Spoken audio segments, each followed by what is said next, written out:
If you're struggling with an exercise that just isn't quite working, maybe bench press bothers your shoulders, rows don't engage your back properly, or squats don't feel stable, and you're thinking about abandoning it completely for a different movement, hold up. There's an engineering approach that could save that exercise while maintaining perfect form.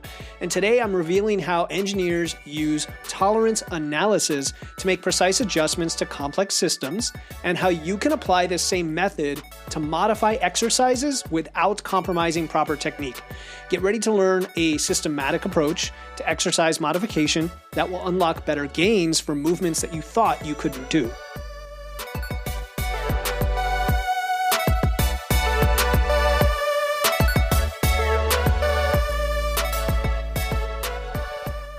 Welcome to Wits and Weights, the podcast that blends evidence and engineering to help you build smart, efficient systems to achieve your dream physique. I'm your host, Philip Pape. Now, when an exercise isn't working perfectly, the easy answer is let's switch to something else. Let me just give up and try something else. But what if you could systematically modify that movement while maintaining proper form and principles of movement to make it work exactly as intended, so you don't have to abandon it?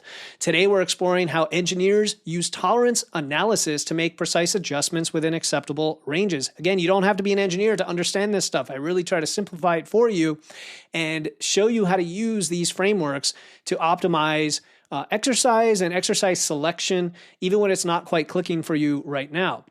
As always, before we get into it, if you're enjoying the show, if you want more content on building muscle, losing fat, like today's engineering approach, and you're not going to find this anywhere else, go ahead and hit the follow button right now.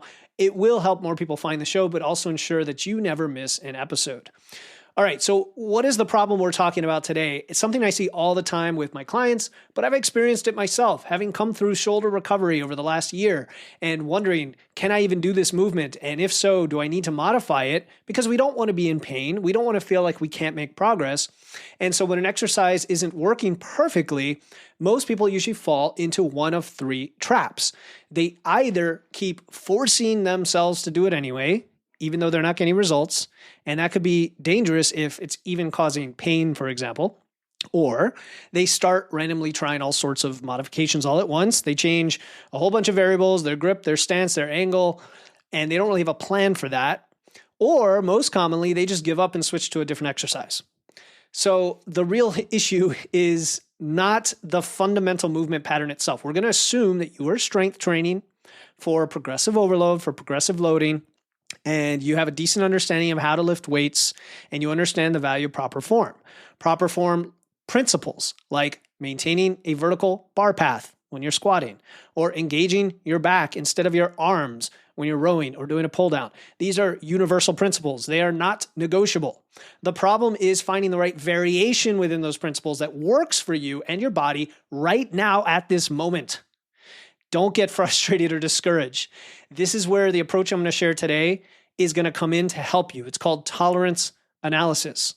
Now, in engineering, tolerance analysis determines the acceptable range for modifying a product or item or design while maintaining the core principles or core specs, core specifications, right? Think about if you had to make a critical part for an engine, the width might need to be exactly 10 millimeters because that's an important criteria, but the height could vary within certain limits without affecting performance. So the same concept applies perfectly to exercise modification. Some aspects of a movement are fixed, right? Like the vertical bar path in a squat. We want that to be non-negotiable. In fact, even having that midfoot center of gravity, within a tiny tolerance. Those are the core specifications that we don't change. But other elements have ranges where you can modify them. And so the key is understanding which is which, and then how far you can adjust those while keeping the exercise true to its intended purpose and getting what you want out of it, right? Like when you squat, chances are you're trying to get bigger legs, and it may be a specific muscle group, quads, hams, glutes, but that's the purpose of it. So let's just break down systematically how to modify exercises using this framework. All right, first, you have to be crystal clear on the parts that don't change. What is the movement pattern you're going for? Which muscles should be engaged and triggered and targeted? What say joint alignments have to be maintained, right? If you're doing a hinge, trying to do a deadlift, there's a principle there that is a non-negotiable. So you've got that in place, right? Let's say it's let's go with a bench press, right? Because I've had shoulder issues, and a lot of you listening probably have issues with your shoulder when it comes to bench press. What are you trying to do? Well, you're probably trying to target the pecs, right? The chest muscles, but also the triceps. And it depends on the grip and everything else, what you're going to target. But there are a lot of variables that you can adjust and still get incredible growth in those few areas that you're going for with the bench press. And so what can you adjust? That's what we have to identify. So with most exercises, you have a few variables to work with. You have grip width. So think about, let's focus on the bench press. You could go with kind of the standard grip, which is a fairly wide grip, but not super wide. It's wide enough where your forearms are vertical at the bottom. All right, but we can go narrow, which you see with a close grip bench press, hence the name. It's going to target the triceps. You can go much wider, which is more like a powerlifting kind of width, which shortens the range of motion. So that's one thing you could change width, and that applies to presses, that applies to pulls. Like you could change width on a lot of exercises. The next variable is your angle of your hands. So think about, we often don't even think about our hands. We're like, okay, it's a bench press. It's a straight bar. So my hands are just going to be facing forward, which is effectively pronated if you were standing up. That's what it's called, facing forward. But what if you used a multi-grip bar that lets you have a neutral grip, right? What if you use a pull-up bar that lets you have a neutral grip? What if you use a trap bar for your rows instead of a barbell to have a neutral grip? And for shoulder issues, that can be a huge difference, just that slight change. What about a lat pull down? Look at all the attachments you could have for a lat pull down. You don't have to pull down with a pronated grip. You can have a neutral grip pull down, or even a supine, like slightly underhand, slightly angled grip with these special attachments, the V grips and such that have different angles. There's just a lot of different angles you can work with, and without changing anything else. How far you move through the range of motion. And I say it that way because there is a full range of motion. And if you're going for the normal traditional movement, you want the full range of motion. Get the most muscle engaged, muscle fibers engaged through the lengthened and shortened parts of the muscle. But you might not find that super comfortable for certain movements. Take bench press again. If you got shoulder issues, the very bottom of the movement might be so much of a rotation on your shoulder, there's too much stress there. And so that's where you can say, okay, should I come down almost to that level, but not quite, by using pins in the rack, right? More of a rack press than a full press. Should I use a pause at the bottom? Actually, that's a different variable. Let's hold on that. Should I use a slingshot so it takes some of the load at the very bottom, knowing that I still get to push through the sticking point and work the pecs? So think about range of motion. Something like a barbell row. Traditional row is fairly bent over. You pull back with your back, but you can come up to a higher angle and do more like what is it called, Yates row, where it kind of changes the range of motion a bit as well in the angle. So that's another variable. Then we have the speed or the tempo, and here you have tons of options. My two favorite options are pause. Okay, pause at the bottom of the movement. So pause at the bottom of a squat, a bench, pause at the bottom of anything. Pause at the bottom of a bicep curl. It actually makes a massive difference. It makes it harder, yes, meaning you're going to have to drop the weight, but don't let your ego get in the way, because it could give you much more growth by doing that pause and protect your joints and tendons. So think about that. We also have another way to modify tempo is slowing down the eccentric and exploding on the concentric. Like when you're doing dynamic effort movement or compensatory type acceleration, or just don't get hung up in all the terms. Let's just say a bench press, you come down nice and easy to the chest, you pause for a good 1-2 count, and then you explode up. You might find that feels great on your shoulder, right? Let's say doing a seated overhead press using a multi-grip bar, all right? See, you can get creative and combine these in any different way, but I would only change one thing at once. What else can you change? Your stance width. You can change your stance width, or on the squat, you can change the heel raise. If you're wearing squat shoes or putting plates under your heel.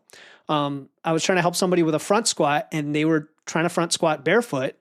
And I said, let's just throw some rise under the heels, either on standing on plates or wearing squat shoes. And all of a sudden I was like, oh, great. Now the bar isn't trying to pull me forward. It feels much more comfortable. And now I can do the movement. All right. So it's a lot of different things that you can change without actually changing the fundamental movement pattern. I think that's incredibly powerful. It really is. Those are your modifiable specifications. All right. Now, when you have that, instead of being overwhelmed, this is where the engineering mindset comes in. Don't change multiple things at once. You want to isolate one variable. Again, just like an engineer would isolate one thing at a time. So going back to the bench press, right? The core principle here is maintaining that consistent bar path with stable, tight shoulders, a slight arch, feet driven into the ground, right? All of those are going to be fixed. And then you change one thing. I'm going to bring my grip closer. Or I'm going to keep the grip width the same, but I'm going to switch to a multi-grip bar and have a neutral handle and try that and see how it feels. See what the difference feels like. Do it in your warm-up both ways and just see how it feels. And then know that you might have to reset a bit on the load because it's kind of a new movement to your body, but it's a sort of variety that can actually help quite a bit and might translate to the main movement pattern and make it feel better as well in some cases. Okay, so this requires a little patience, a little experimentation, starting with a small change and keeping everything else the same, and then paying attention. Is your shoulder discomfort relieved while you're actually able to get the movement in? What about an incline instead of a flat? What about a steeper incline? Right? So there's a lot of things that you can change. Make sure to write it down. Make sure to log what's happening. Note it in your notebook or app for your workouts. Find that sweet spot where the movement feels better, but still accomplishes its intended purpose. Now, the critical piece here is you need to know when you've reached the limit of that modification, right? Sometimes despite your best effort, you've made all these changes. It doesn't solve the root movement problem, or it starts to compromise form. That's when you have to admit, hey, maybe I just want to switch to a different exercise. Maybe I do. Maybe I just do want to have a completely different exercise.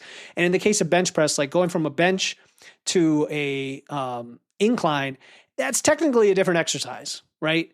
Even though they're kind of different angles of the same thing, but you've got to be open to those kinds of more dramatic changes if needed, right? Sometimes you have to redesign the system rather than just modify the piece. Now, the fascinating thing about this approach that I've been actually using a lot lately, I've been thinking, how do I change my grip width? How do I maybe different straps that I'm using, equipment that I'm using?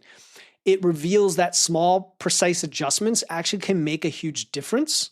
And I've had so many clients who they weren't able to engage something properly. They weren't feeling it.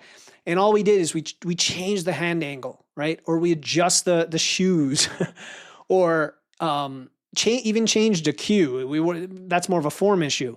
And that tiny change made the difference. And now something that they dreaded and did not look forward to now becomes potentially a cornerstone of that muscle development group, like back development, whatever it is. Not reinventing, but finding the variation that allows you to perform it as intended. And that's what that's it. That's it for today. That's really what I want to tell you is think about the creative ways that you can modify your exercises to keep using the same movement patterns. And of course, if you found value in today's episode again, and you want more content, please hit the follow button and let other people know. If you want to go an extra step and support me, I would love a 5-star rating and review in Apple or Spotify. Not enough people do that, even if they follow the podcast. And if you're a super fan or even a somewhat fan and you love it and you think it's worth sharing with others, please go ahead and leave a review. Until next time, keep using your wits, lifting those weights, and remember that sometimes the perfect exercise is just a small modification away. I'll talk to you next time here on the Wits and Weights podcast.